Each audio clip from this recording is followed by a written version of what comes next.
Hello chess lovers, Soren here, and in today's video I want to share with you another exciting game played by Indian chess talent Rameshbabu Praggnanandhaa.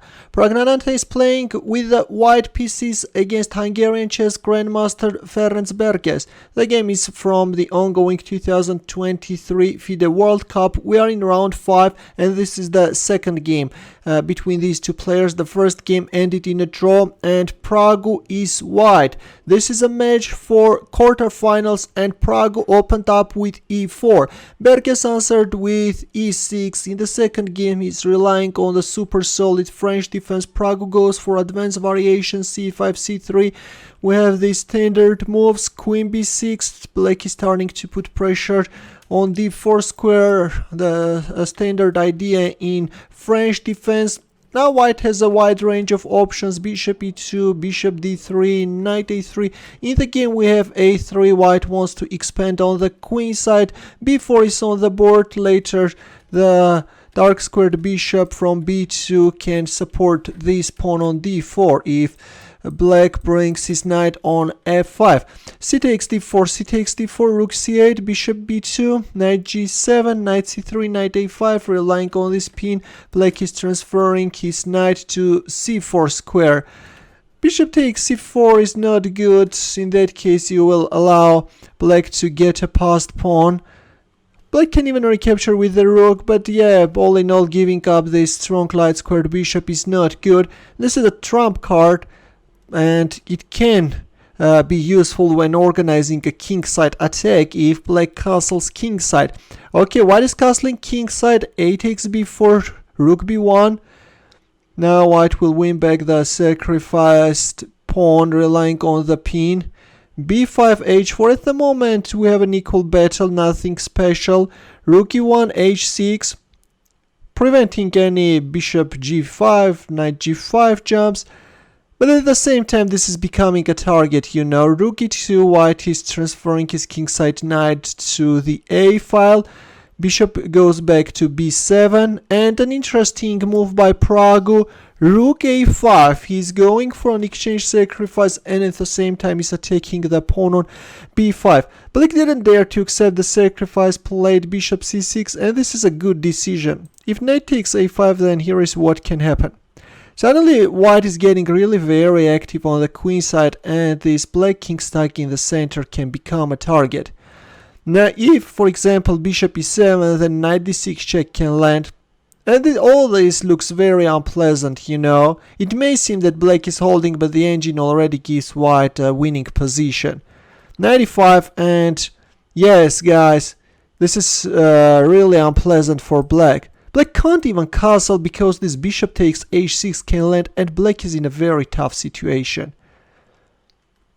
Now d7 is the threat, yeah. So that's why we have bishop c6, a pretty decent decision. Queen e2, g6. g6 is already bad, guys, and turns out that already at this point knight takes a5 works, and that's the move which you should make, because after knight takes b5, since your bishop is on c6, you can get rid of this knight, which was becoming a menace a few moves earlier, and now black is holding. Strange, but in this case black is managing to hold. There is an almost equality. White has of course edge and initiative, but this is the best continuation for black. Instead we have g6. Now white is totally controlling the a file, is harassing black queen, and then g4. This is the start of a very deep combination requiring an utmost precision, requiring good calculation, something at which Praggu is really good, and he goes for it. Knight takes h4. Holy moly, black is accepting the pawn sacrifice. Let's see what's going to happen next. Bishop takes c4, b takes c4, and now what? Here we go, guys. Praggu made an exchange sacrifice. Rook takes c6 check. Sorry, this is not check. Rook takes c6. Check comes with white's next move. Rook a8 check. King d7, queen f3. Hitting both on f7, also on d5. Now if queen e7, then knight d5 is winning, guys. This is a destruction. b5 is really strong, and this is how white can win. Okay, Berkes played f5. Then there comes b5, rook c8. And now knight takes d5, guys. Knight takes d5. What a brutal move. Black hurried to trade off the queens. If rook takes a8, then check is coming. And if you don't give up your queen, then white queen is penetrating and there is a checkmate. Okay, queen takes g4, trying to settle the dust, but there is no way out.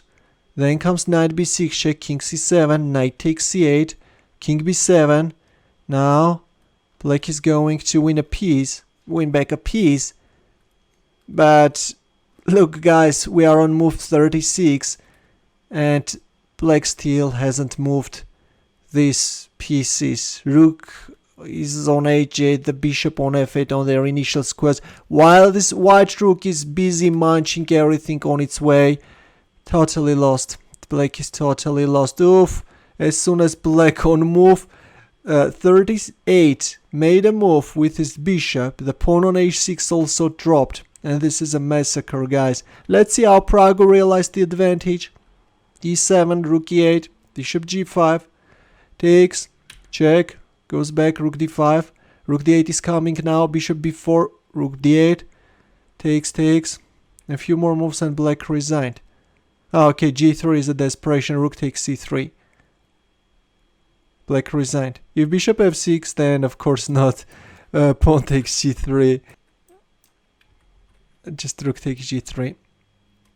Praggu now is in quarterfinal where he will face his compatriot Arjun Erigaisi. A very tough fight is going to happen over there. So let's see how is this tournament going to end.